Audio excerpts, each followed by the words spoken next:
अनेक क्रांतिकारकांना आपल्या प्राणांची आहुती द्यावी लागली. अतोनात हालअपेष्टा सहन कराव्या लागल्या. हे ज्ञात असणाऱ्या माझ्या तमाम भारतीय बंधू भगिनींना माझा प्रेमपूर्वक नमस्कार. मित्रहो, सन 1857च्या उठावाला दडपून टाकल्यानंतर इंग्रजांना भारतीयांकडून या गोष्टींची पुनरावृत्ती होण्याची कायम भीती वाटत होती आणि म्हणूनच भारतीयांच्या असंतोषाला संरक्षितरित्या मार्ग काढण्यासाठी सन 1885 मध्ये भारतीय काँग्रेसची स्थापना करण्यास मान्यता दिली. परंतु राष्ट्रीय काँग्रेसच्या या व्यासपीठावरून चक्क ब्रिटनचा राष्ट्रध्वज फडकवला जाई. ब्रिटनच्या राजाचा जय जयकार केला जाई. ब्रिटनचे राष्ट्रगीत गायले जाई. प्रोटेस्ट ब्रिटिशर आणि ब्रिटनमध्ये अडकलेल्या राष्ट्रीय काँग्रेसच्या या व्यासपीठाला भारताच्या संपूर्ण स्वातंत्र्याची मागणी करण्याचे धाडस कोणातही नव्हते.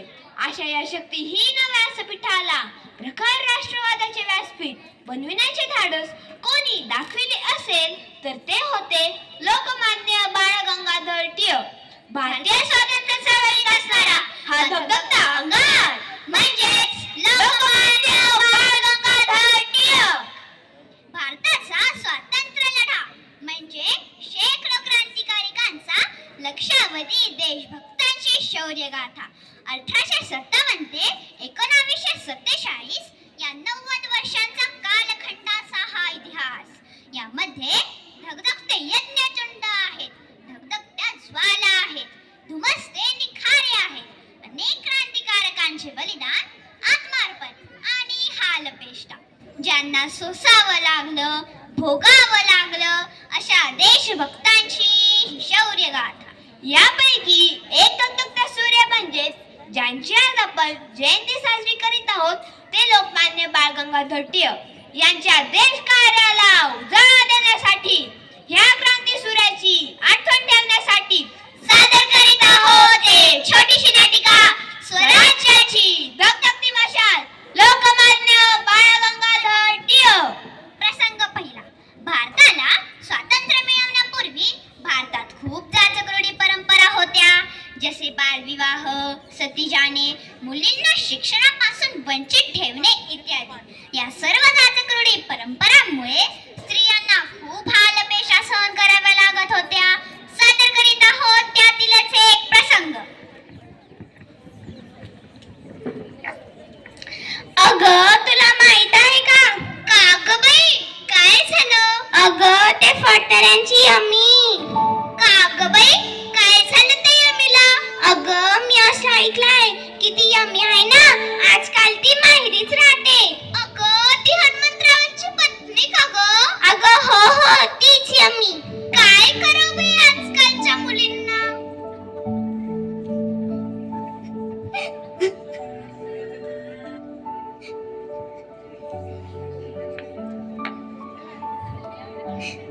यमे, ए यमे, कुठे आहेस तू?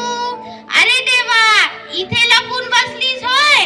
चल लवकर घरी, पाहुणे आले तुला सासरी न्यायला. मी नाही जाणार परत सासरी. का ग बाई, असं का करतेस? माझ्या सासूबाई माझा खूप छळ करतात. नको नको ते बोलता. आता मी नाही जाणार परत सासरी.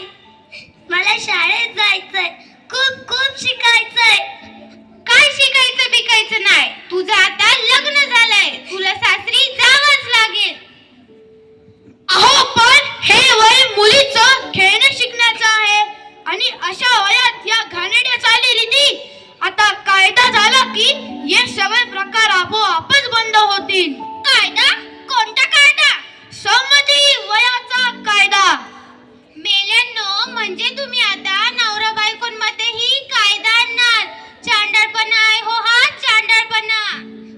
अहो, पण यमी सारख्या चिमुडे मुली त्यांच्या बापाच्या वयाच्या परशुरामाच्या गळ्यात बांधतात, याला काय म्हणायचं? अहो पण धर्म बुडतो, त्याचं काय?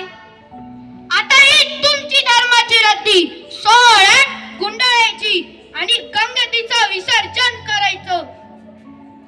गोपाळराव, मी ब्रिटिश सरकारला कायदे करून आपल्या हिंदू धर्मात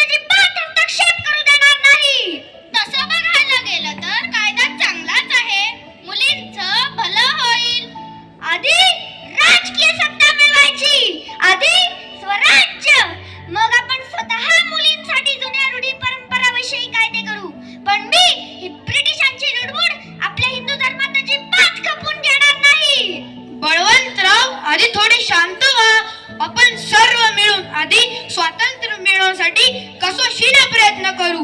हो आगरकरांचं म्हणणं एकदम रास्त आहे. नुसते प्रयत्न नाही, आपल्याला लवकरात लवकर या परकीयांच्या गुलामगिरीतून मुक्त व्हावेच लागेल.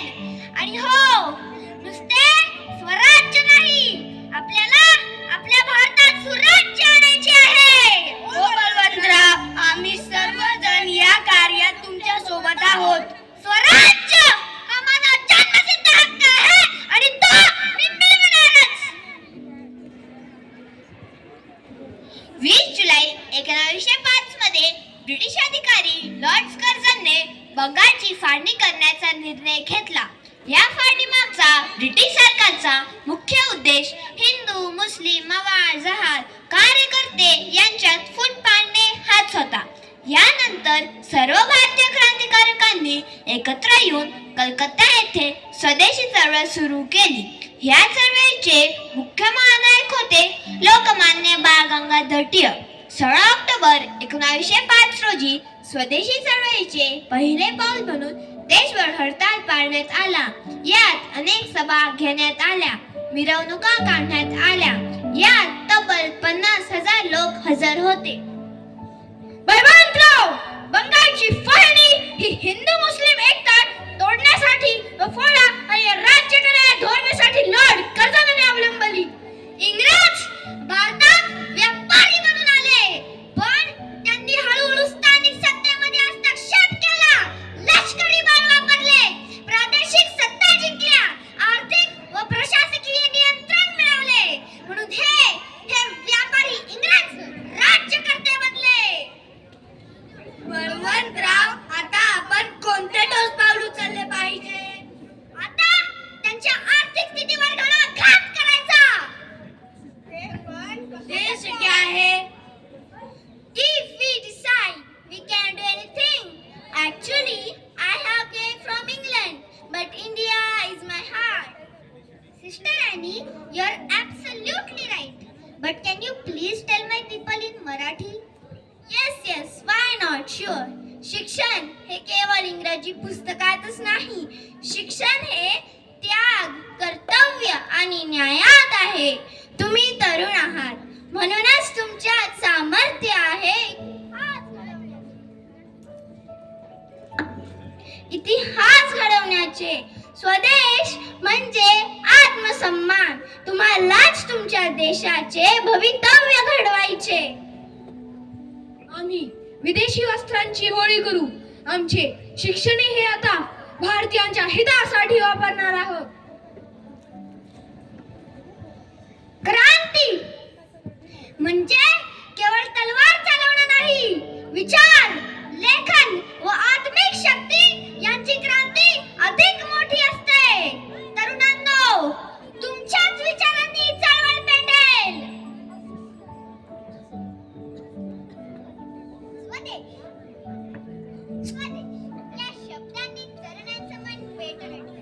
स्वदेशी हा शब्द आता केवळ नारा उरला नव्हता, तर तरुण भारतीयांसमोर ते एक मोठे मिशन होते. पुढे जे घडणार होते त्याने संपूर्ण भारत हादरला.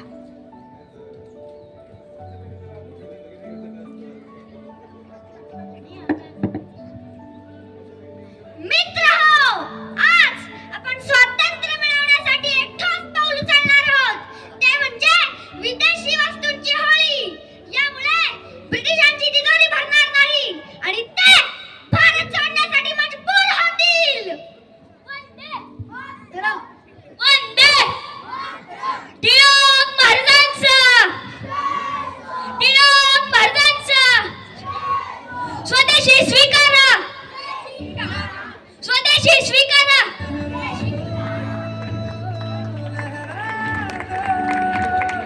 सरकशी का परचम लहरा दो, गर्दिश में फिर अपनी सरजमी का परचम लहरा दो, लहरा दो, लहरा दो, सरकशी का परचम लहरा दो, गर्दिश में फिर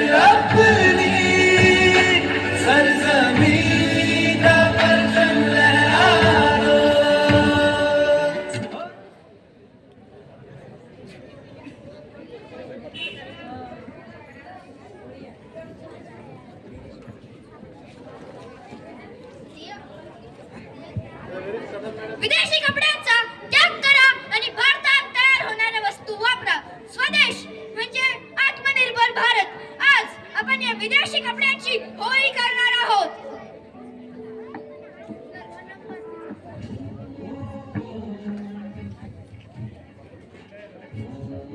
ही केवळ वस्तूंची होळी नाही, ही गुलामगिरीच्या मानसिकतांची होळी आहे.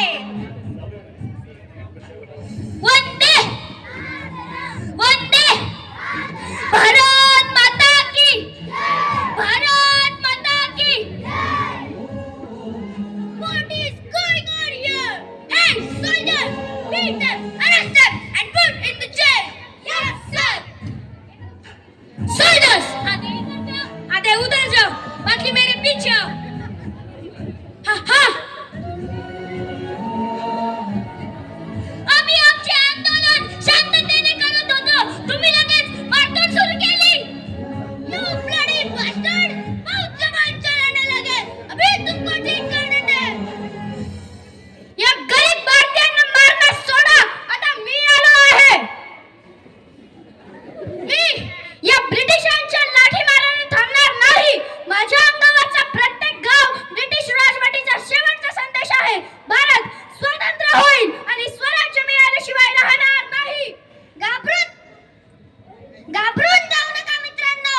आता आपल्याला स्वातंत्र्य मिळवण्यापासून कोणीच रोखू शकणार नाही. स्वराज्य हा माझा जन्मसिद्ध हक्क आहे आणि तो मी मिळवणारच. कर्कशी का परचम बघितलं का बालमित्रांनो, टिळक व अनेक क्रांतिकारकांनी स्वराज्य मिळवण्यासाठी किती मरणयत्न सोसल्या. टिळकांनी ध्येय निश्चित केले होते स्वराज्य मिळवण्याचे आणि ते मिळवण्यासाठी ते अखेरच्या श्वासापर्यंत लढत राहिले. चला तर आज सर्व भारतीय मिळून आझादीने शपथ घेऊया. आम्ही सर्व एकजुटीने राहू. ध्येयप्राप्तीसाठी अहोरात्र कष्ट करू. क्रांतिकारकांचे बलिदान आम्ही वाया जाऊ